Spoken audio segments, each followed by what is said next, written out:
Hello, friends. Hope all of you are doing good and having a good workout on your studies, right? So, audit and assurance is a very difficult paper in skills level and at the profession level as well. So, hopefully, you are working out on your studies, right? So, we were discussing external auditors and external audit firms in our previous video. So we will continue here with the external audit procedures. What is the external auditor basically? What is the basically the cycle, you can say, more of not just a procedure. It's more of a cycle. How external audit happens, right? You can say external audit as external audit firm, independent audit firm. These are the synonyms of, you can say, statutory audit firm, assurance firm. These are basically the synonyms, and you can use uh, alternatively, right? Likewise, you can also use external auditor, independent statutory auditor. All of this, you can find out different words in different books. So there is no difference in these terms. Everything is fine. You can use any code. Like external auditor provide report in the end after providing its after applying its all procedures. So let's take an example little bit to give you an idea how basically external audit happens. For example, UBL, United Bank Limited, is the client of the external auditors. Like if KPMG is auditing in UBL, that is United Bank Limited in Pakistan. So KPMG is an external auditor and UBL is the client, right?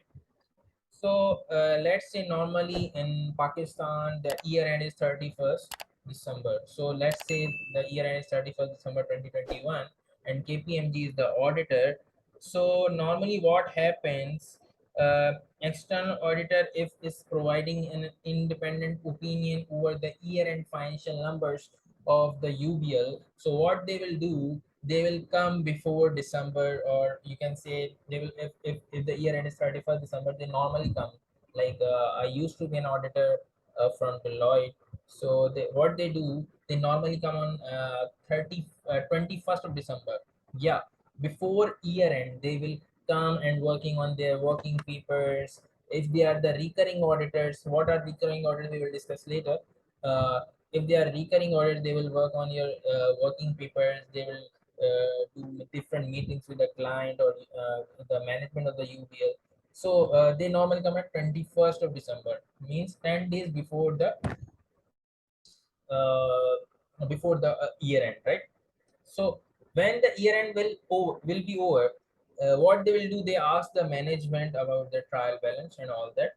Then they will start their procedures like test of controls. And what are the test of controls? We will discuss later in our videos. They perform substantive procedure, test of details. Before all these procedures, they also perform planning procedures. So normally they provide a report, external audit report, almost after 3 months of the year end. Like I said, if KPMG is auditing UBL and the year end is 31st December, 31st December 2021. So they will be providing audit report almost 3 months, means in March 2022, like in uh, in March 2022. Okay, so the external auditor provide 3 months uh, uh, after the year end, and in that after providing the report, AGMs normally happen, and they publicly disclose the financial numbers to the shareholders, and publicly disclose as well. So in March or April, they will be publishing and printing those financial statements to make it public, right? So this will normally be the procedure. Along with that, what external auditor also do, they provide interim audit as well. So if the year end is 31st December, they normally be completing interim or half yearly audit on in October, right? Because if the year end is 31st December, the numbers for final year would be coming till 31st December. and they will be compiling their interim audit in October, right? So that would be the normally procedure. Like I said in my previous video, that external auditor is more towards numbers.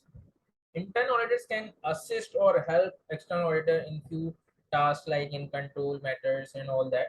But normally the job of the external auditor is towards the financial statements of the company.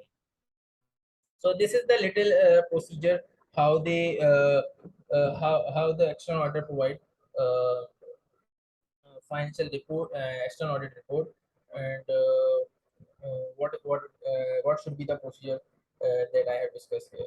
External audit is more focused towards the financial of the company, like I've written here. Internal audit can assist during the course of the audit, like inform the controls and all that. Reappointment, yes, that what I wanted to discuss here. Reappointment of same external auditor is known as recurring audit. Let's say KPMG was an auditor of UBL for the year 2021, 2020, 2021, and 2022. So in that case, you can say the KPMG is a recurring auditor or recurring external auditor in this case, right? So this was the little video about external audit procedure. So this is the end of this video here. I will be discussing more about external auditor. I will discuss the hierarchy of the external auditors, what normally firms use, hierarchy for their engagement teams and all that. So we will be discussing that in our next video. Stay tuned with our YouTube channel and keep watching my video. Thank you so much, and we will continue in our next video. Thank you so much. Bye bye.